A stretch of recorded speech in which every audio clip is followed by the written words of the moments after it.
Happy পানিতে আজকে বালকোনা হয় বাড়ির ফোন করে রাখতে বুঝছো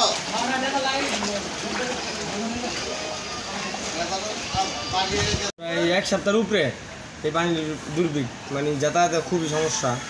ধরেন মনে করেন যারা গার্মেন্টসে কাজ করে তাদের তো পুরোই সমস্যা, রেগুলার তো টাকা থাকে না ভাড়া যাওয়ার মতন। আজকে 2 দিন যাবো সালাম সাহেব কোনো সহযোগিতা না, কারো কাছ থেকে কোনো সহযোগিতা আসে নাই, কারো থেকে না, শুধু একমাত্র সালাম সাহেব দিচ্ছে মাত্র। আচ্ছা, এর পূর্বে কি এরকম মানে যদি একটানা 5 দিন বৃষ্টি হয় প্রতি বছর এরকম হয়, প্রতি বছর। এই বছর একটু বেশি হয়েছে, গত বছর এর চেয়ে বেশি আসছিল বুঝছেন না। যারা ক্ষমতা হ্যাঁ খালি কয় দিব দিব দিব, কারণ কেউ দেয় না। মানে যদি একটানা 5 দিন বৃষ্টি হয় প্রতি বছর এরকম হয়, প্রতি বছর। এই বছর একটু বেশি হয়েছে, গত বছর এর চেয়ে বেশি আসছিল বুঝছেন না। যারা ক্ষমতা হ্যাঁ খালি কয় দিব দিব দিব, কারণ কেউ দেয় না। ওই ডাক্তার সাহেব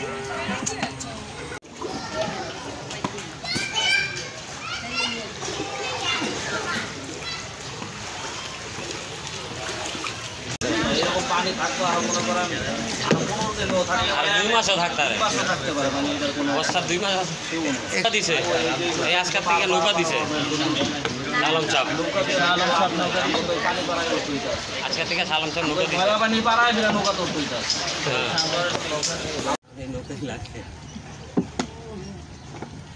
সমস্যা হয়েছে এলাকায় নিয়ে যাবে।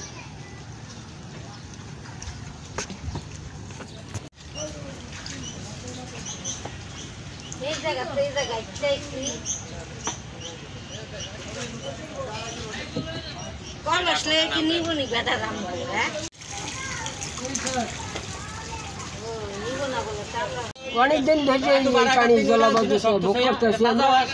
পানি নিষ্কাশন করার ব্যবস্থা নাই, আর কেউ করেও না।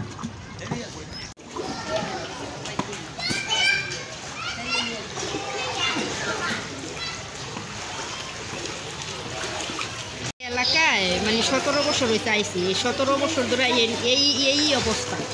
মানে এই পানি জমতেই আছে, মানে এই দেশের বাড়াটিয়াগো অনেক ভোগান্ত, বাড়িওয়ালাগো অনেক ভোগান্ত, অনেক সমস্যা। মানে স্কুল কলেজ মানে যা বলবেন সবই সমস্যা, মানে সমস্যা ছাড়া কোনো কথাই নাই এই এলাকায়।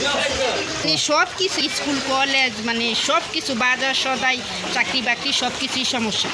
আমার দাবি মসজিদ যদি এলাকার রাস্তাঘাটটি আপনার ভালো করে দেয়, চাকরি বাকরি যারা করে কাজকর্ম করে যারা খায় তাগুলোকে সুযোগ সুবিধা হবে, মানে এলাকারও মানে একটু উন্নতর দিকে হইবে। মানে এদিকে ভালো কোনো ফ্যামিলি থাকে না, শুধু গার্মেন্টসের শ্রমিক ছাড়া। মানে ভালো পদে চাকরি বাকরি যারা করে তারা এই এলাকায় থাকতেই চায় না। মানে এদিকের পরিবেশ দেখলে মানে 7 বার পানি খাইতে মনে করে, মানে এদিকের পরিবেশই ভালো না।